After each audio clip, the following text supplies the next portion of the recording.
बच्चों, ये हमारी वर्कशीट है, वर्कशीट नंबर 56। 16-11 की वर्कशीट आई थी और साइंस और क्लास 10th ये हमारी वर्कशीट पीछे रह गई थी, तो गैप ना आ जाए इसकी वजह से हम इसको आज कवर करेंगे। तो आज हम 2 वर्कशीट लेके चलेंगे, वर्कशीट नंबर 56 एंड 57 दोनों करेंगे। मीडियम हमारा हिंदी और इंग्लिश दोनों रहेगा। और कोई भी प्रॉब्लम होगी तो प्लीज़ आप मुझसे क्वेरीज कर सकते हैं, कमेंट बॉक्स में डाल सकते हैं। और please like, share and subscribe करने के बाद ही स्टार्ट करिए देखना, ताकि आपको आगे की नोटिफिकेशंस मिल सकें और आपकी किसी भी वर्कशीट पे कोई गैप ना आए। राइट, तो स्टार्ट करते हैं। आज हम कुछ रूल्स पढ़ेंगे जो कि गोलीय दर्पण के चिन्ह परिपाटी जिसे कहा जाता है, साइन कन्वेंशन जिसको बोला जाता है। और कौन से मिरर्स के गोलीय दर्पण मतलब जो सर्कुलर होते हैं। सर्कुलर में कौन से होते हैं, कॉनकेव होते हैं और कॉन्वेक्स होते हैं। कॉनकेव को हिंदी में अवतल कहा जाता है और कॉन्वेक्स को उत्तल कहा जाता है। ये हम सब चीज़ें कर चुके हैं, फिर भी एक बार रिवाइज कर लेते हैं। तो स्टार्ट करते हैं। पहली चीज़ ये है कि वस्तु सदैव दर्पण के बाईं ओर रखा जाता है। देखिए यहाँ पे ये दर्पण है और जो वस्तु है वो हमेशा कहाँ रखा जाता है, बाईं ओर रखा जाता है, लेफ्ट में रखा जाता है। तो हमारा ये पोर्शन जो है वो लेफ्ट है और ये पोर्शन राइट है। लेफ्ट को हिंदी में बाईं कहते हैं और राइट को दाईं कहते हैं, ऑब्वियसली आपको पता होगा। तो जो वस्तु रखी जाती है वो लेफ्ट साइड पे रखी जाती है। राइट, फिर है मुख्य अक्ष के समानांतर सभी दूरियां दर्पण के ध्रुव से मापी जाती हैं।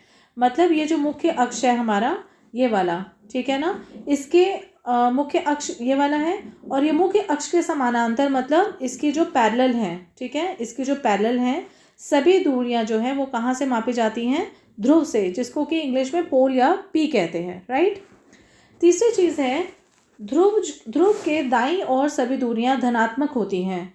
मतलब जो ध्रुव के दाईं ओर जो जितनी भी दूरियां हैं वो प्लस होती हैं और ध्रुव के बाईं ओर जितनी दूरियां होती हैं वो माइनस होती है। अगर हम ग्राफ भी देखें तो आपने ये मैथ्स में पढ़ा हुआ है कि यहाँ पे प्लस होता है और यहाँ माइनस होता है। ठीक है, तो सिमिलरली पोल के राइट हैंड साइड पे प्लस होगा और लेफ्ट हैंड साइड पे माइनस होगा। राइट, उसके बाद है मुख्य अक्ष के ऊपर धनात्मक तथा नीचे ऋणात्मक होती हैं। मतलब ऊपर की साइड पे प्लस होती हैं और नीचे की साइड पे माइनस होती हैं। तो इसका मतलब यहाँ पे प्लस हो गया, यहाँ पे राइट हैंड साइड पे, और लेफ्ट हैंड साइड पे माइनस हो गया, और ऊपर के साइड पे प्लस हो गया, नीचे के साइड माइनस हो गया। ये बिल्कुल वैसे ही है जैसे हम ग्राफ में करते हैं। ठीक है, अच्छा, फिर रूल आता है हमारा कि दर्पण से वस्तु की दूरी हमेशा ऋणात्मक होती है। दर्पण से वस्तु की दूरी हमेशा ऋणात्मक होती है, यू होती है। ठीक है, उसको हम यू कहते हैं और ऋणात्मक होती है तो मतलब माइनस होती है। ये हमने पहले ही पढ़ा कि ये माइनस होती है। फिर है कि जो अवतल दर्पण है, ठीक है, जो अवतल दर्पण है उसकी जो फोकस दूरी होती है वो हमेशा ऋणात्मक होती है। ठीक है, अवतल दर्पण की जो फोकस दूरी होती है वो हमेशा ऋणात्मक होती है, नेगेटिव होती है। लेकिन जो उत्तल दर्पण होता है, उत्तल दर्पण की जो फोकस दूरी होती है वो हमेशा धनात्मक होती है या पॉजिटिव होती है। तो ये हमारे सारे रूल्स हो गए। ये हम लोगों ने अभी यहाँ से अच्छे से पढ़ लिया। आपको ये पता ही है, हम पिछली बार डिस्कस कर चुके हैं कि देखिए ये दर्पण है, ये मेन एक्सिस है, यहाँ पे वस्तु आ गई, ठीक है, और यहाँ पे ये दाईं ओर की दूरी प्लस हो गई, ये माइनस हो गया। ठीक है, ऊपर भी प्लस हो गई और नीचे माइनस हो गया। ये बात सबको यहाँ तक समझ आ गई होगी। अब हम नेक्स्ट चलते हैं। गोलीय दर्पण का आवर्धन, मैग्निफिकेशन क्या होती है और हिंदी में उसको आवर्धन कहा जाता है। आवर्धन प्रतिबिंब की ऊंचाई तथा बिंब की ऊंचाई का अनुपात होता है। मतलब अगर ऑब्जेक्ट, प्रतिबिंब की ऊंचाई, प्रतिबिंब मतलब इमेज और बिंब मतलब ऑब्जेक्ट, इन दोनों की ऊंचाई का जो अनुपात होता है उसको हम यहाँ पे m लिख लेंगे, m से प्रदर्शित करते हैं। ठीक है, मतलब प्रतिबिंब की, इमेज की हो गई ऊंचाई और नीचे कौन सी हो गई, बिंब की ऊंचाई मतलब ऑब्जेक्ट की। ठीक है, तो यहाँ पे हम ये अपॉन डाल लेंगे, प्रतिबिंब को v लिखेंगे और बिंब को u लिखेंगे और ये माइनस में आएगा। तो हमारा ये फॉर्मूला बन गया m = -v/u। ये इन्होंने ठीक नहीं दिया हुआ, आप इसको करेक्ट कर लीजिए। ठीक है, ये सभी देख लीजिए और यहाँ पे इसको करेक्ट कर लीजिए। फिर अब हम इसके महत्वपूर्ण बिंदु पढ़ेंगे। यदि डैश का मान ऋणात्मक है तो प्रतिबिंब वास्तविक व उल्टा होगा। जहाँ पे भी यहाँ पे गैप छोड़ा हुआ है यहाँ पे हर जगह m आएगा, ये सब m आएगा, ये m कर लीजिए।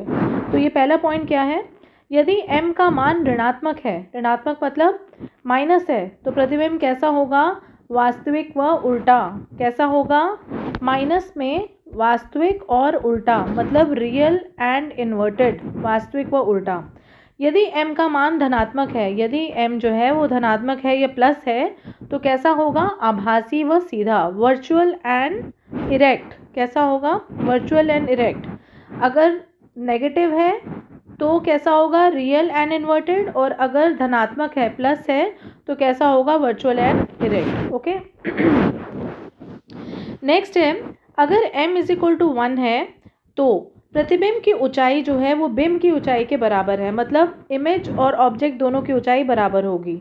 लेकिन अगर m ग्रेटर देन 1 है तो प्रतिबिंब जो होगा, जो इमेज होगी उसकी आवर्धित होगी, मतलब बड़ी होगी।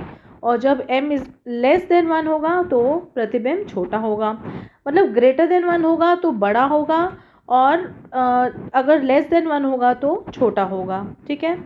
समतल दर्पण का आवर्धन हमेशा प्लस होता है। ठीक है। और उत्तल दर्पण के लिए सदैव m जो होता है वो 1 से छोटा होता है, वह धनात्मक होता है, मतलब +1 से छोटा होता है, वह धनात्मक होता है। और अगर ग्रेटर देन 1 है तो दर्पण अवतल होगा। ठीक है। और यदि ऋणात्मक है m ऋणात्मक है तो दर्पण अवतल होगा। ये सारे के सारे आप रूल्स अच्छे से पढ़ लीजिएगा और याद भी कर लीजिएगा, दीज आर वेरी इंपॉर्टेंट। ठीक है। तो इसमें हमारा जो दर्पण सूत्र आ जाता है, जिसको कि मिरर फॉर्मूला भी कहते हैं, वो आ जाता है 1/f is equal to 1/v plus 1/u। ये 1 कर लीजिए, i नहीं है।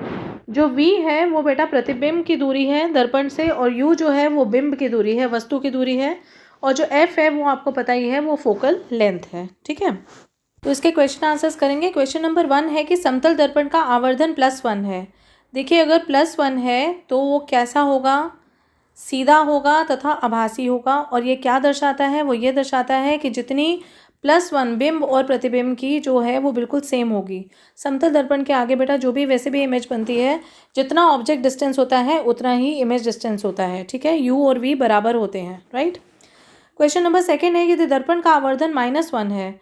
अगर -1 होगा तो ऑब्वियसली क्या होगा, -1 होगा तो जब भी कोई -1 होता है तो उसका वास्तविक और उल्टा होता है। ठीक है। और ये वाला जो दर्पण है वो समतल दर्पण ही है। क्वेश्चन नंबर 3 है, यदि आवर्धन +6 है तो दर्पण का नाम व प्रतिबिंब के कोण लिखिए। प्लस है तो प्लस का भी यही है कि धनात्मक है तो प्रतिबिंब कैसा होगा, आभासी होगा, वह सीधा होगा। ठीक है। अवतल दर्पण होगा। फिर है, वस्तु की किसी भी स्थिति के लिए यदि आवर्धन सदैव 1 से छोटा है तो दर्पण का नाम लिखिए। तो ये कौन सा होगा, उत्तल दर्पण। ठीक है। और नेक्स्ट जो है वो दिया हुआ है कि अगर डैश इज इक्वल टू 10 और डैश इज इक्वल टू -5 तो आवर्धन ज्ञात करो और प्रतिबिंब के गुण लिखो। इन्होंने ये कंप्लीट नहीं दिया हुआ, ये मेरे ख्याल से v है और ये u है। तो m का जो फॉर्मूला होता है -v/u होता है। तो -10 by -5 करेंगे तो फिर ये नहीं, -10 by -5 करेंगे, क्योंकि माइनस तो लगता है ना, फॉर्मूला यही है। तो हमारा आंसर आ जाएगा 2। ठीक है। क्योंकि ये प्लस है तो प्लस का मतलब क्या है कि ये धनात्मक है, तो प्रतिबिंब कैसा बनेगा, आभासी व सीधा। ठीक है। तो कैसा बनेगा, आभासी व सीधा। तो ये हमारे 5 क्वेश्चन थे आज। अब हम आपको एक बार रिवाइज करवा देती हूँ। ये बात को ध्यान रखिएगा कि जब अगर m धनात्मक आता है, ठीक है, प्लस आता है, तो प्रतिबिंब हमेशा आभासी व सीधा बनता है। अगर वो नेगेटिव होता है तो हमेशा वास्तविक व उल्टा बनता है। ठीक है। और उसका जो फॉर्मूला होता है वो -v/u होता है आवर्धन का। और दर्पण से जो वस्तु की दूरी होती है वो हमेशा u होती है और वो माइनस होती है। और जो अवतल दर्पण की फोकस दूरी होती है वो हमेशा माइनस होती है, लेकिन जो उत्तल दर्पण की फोकस दूरी होती है वो हमेशा प्लस होती है। ठीक है। और ये जो साइन कन्वेंशन है, इसमें भी हम लोगों ने ये पढ़ा कि इधर के जितने भी डिस्टेंसेज हैं वो प्लस होते हैं, इधर के माइनस होते हैं, ऊपर के भी प्लस होते हैं, नीचे के माइनस होते हैं। फिर भी किसी क्वेश्चन में कोई प्रॉब्लम हो, कोई क्वेरी हो, तो आप मुझसे पूछ सकते हैं। और कमेंट बॉक्स में मुझसे एक बार, फिर कोई प्रॉब्लम नहीं है, आप मुझसे कभी भी पूछ सकते हैं। ठीक है। लाइक, शेयर एंड सब्सक्राइब करना मत भूलिएगा और आगे के वीडियोज़ को देखते रहिएगा। Take care, stay home, stay safe, bye bye.